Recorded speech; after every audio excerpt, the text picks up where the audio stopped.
Trade is brought to you by Vantage Markets, delivering one of Australia's most trusted and award-winning trading experiences.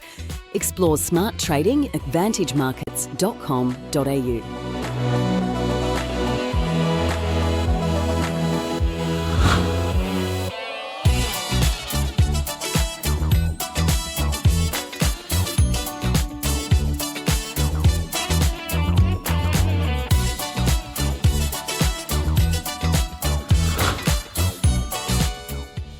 Welcome to The Trade. Before we get to the technicals, let's have a quick look at what traders are watching. President Trump saying he's not planning to fire Federal Reserve Chair Jerome Powell, despite launching a fresh round of criticism against him for not lowering interest rates. Later in the day, the president confirmed he's spoken to lawmakers about firing Powell, saying, quote, "I talked to them about the concept. I said, what do you think? Almost all of them said I should, but I'm more conservative than they are." US producer prices were slightly softer than expected in June, coming in flash on the previous month for an annual print of 2.3%, and the core rate fell to 2.6%, the lowest yearly rate since April last year. Gains in good prices were offset by declines in services and industrial production in June, which rose 0.3% more than forecast. We saw US two-year yields fall to 3.88%, the 10-year at 4.49%. The US dollar did fall during the session, but then rose off its lows after President Trump denied he's planning to fire the chair. And ahead of key labour data in about 15 minutes, the Aussie dollar buying 65.2 US cents. Bitcoin, meanwhile, still holding near record highs. Let's get across the technicals, and Zoran from Blueberry Markets joins me now. Good to see you as always. And we are bouncing back on the ASX 200 after hitting a record closing high 2 sessions ago and then hitting a bit of a technical resistance yesterday, Zoran. Absolutely, we are, Julia. I'm just having a look at the chart at the moment, and it looks like we are getting a bit of a run for its money, and markets are actually taking, a bit of a challenge to actually break through that resistance level of 8625. As we've seen overnight, there was a bit of a scarcity in the global equities, and predominantly focusing on the US equities, with obviously, US President Donald Trump actually potentially, looking to fire the Fed Chair Jerome Powell. So markets have actually somewhat reversed overnight, but it doesn't seem to affect the ASX 200 at all right now, and we can actually see that we are actually hovering and sideways moving for quite significant amount of time, looking to actually break those key levels and potentially run up higher. Now, looking at the holistic approach and more fundamentals, we obviously have the unemployment data, which is actually coming through today, which is probably going to, give a little bit more clarity in terms of where we are in terms of the inflationary data and for the month of August. And, as we know, unemployment has been one of those factors that's actually been heavily contributing towards the RBA's interest rate decision early in the month to actually keep rates as they are. So ASX is actually looking for probably key levels to be broken. We are finding major levels of resistance at the moment.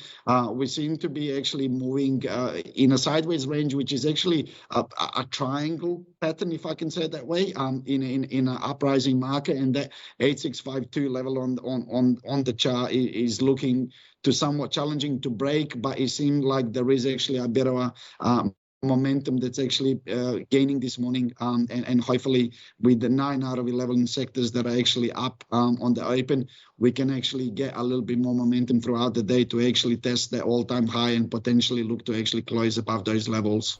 All right, let's look at currencies then, and particularly the dollar's relationship to the yen. Where does that go given that cooler inflation print in the States?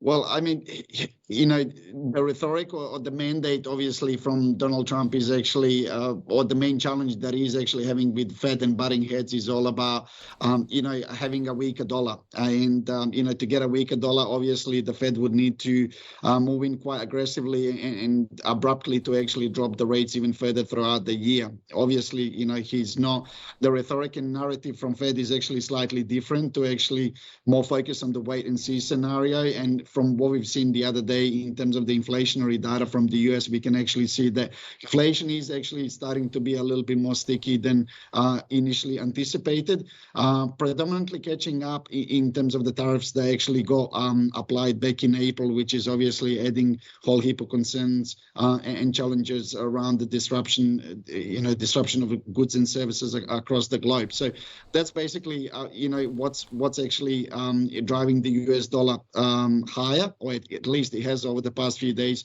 when actually comparing to the Japanese yen. Now, last night we've seen a bit of a reversal in the market, and we can actually see that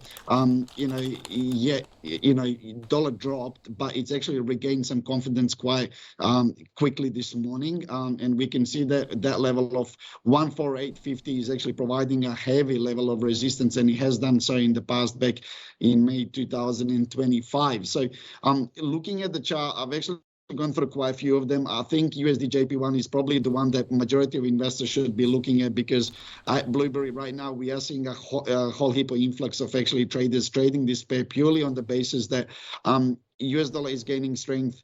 Yen is actually overall gaining quite a bit of weakness as well on few factors. And the key resistance level of 148.50 actually seems to provide a bit of a cluster right now. Now, again, if we can break that level, then I think there would be a little bit more upside towards that 150 level mark. And potentially, if the US dollar was actually to continue heading higher, if the interest rate cuts were prolonged and the cut wasn't actually to be priced in the month of September, I think right now we're sitting around 50% chance based on the money markets. And then we could see US dollar continue to actually strengthen against the yen and provide a lot of clarity and bullish for those that are actually long. Speaking of bullish being long, Bitcoin continues to be on a tear. Does this continue? I mean, those in the crypto world say yes, and that it could hit 250,000 by the end of the year. But what are the technicals showing us? I prefer to actually trade on the confirmation rather than the speculation, and that's what I actually generally tend to tell my traders and investors at Blueberry as well, Juliet. So I do understand there is actually quite a bullish sentiment. The media is all over, and there's actually a lot of emotional decisions that are happening with Bitcoin right now. I mean, it's hard to be bearish when you actually have a look at the chart like this, specifically looking from the April lows and the uptrend line in dash black uptrend line, I should say, which is actually providing a lot of momentum and a lot of gains. And I mean, look, given the fact that obviously BTC is actually reached an all-time high and continues to actually drive those headlines, then overall I would say I'm probably bullish. Now, whether it's going to reach 200,000 or so, and in what period of time, I'm actually probably going to leave that for someone that's a little bit more expertise when it comes to this. But if I'm reading the charts correctly, I can actually see a pin top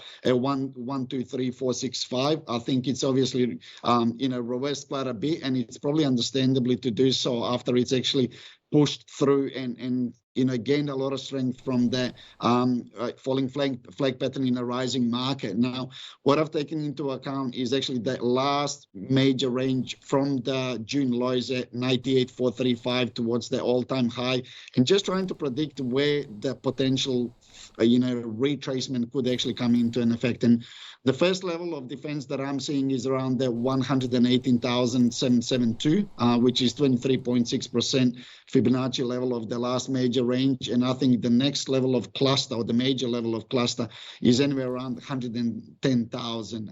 It's a nice round number, has provided resistance back on a couple of occasions in May and June 2025.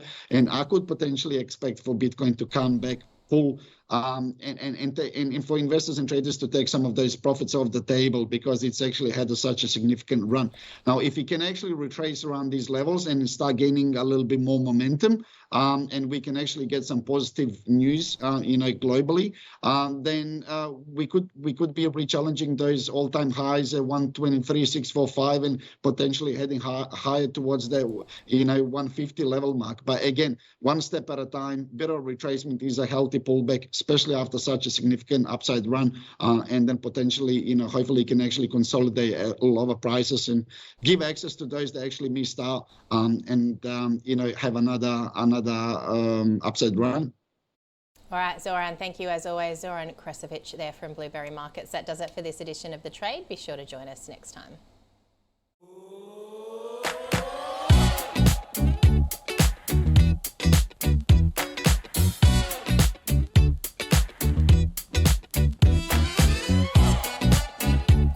The Trade was brought to you by Vantage Markets, delivering one of Australia's most trusted and award-winning trading experiences.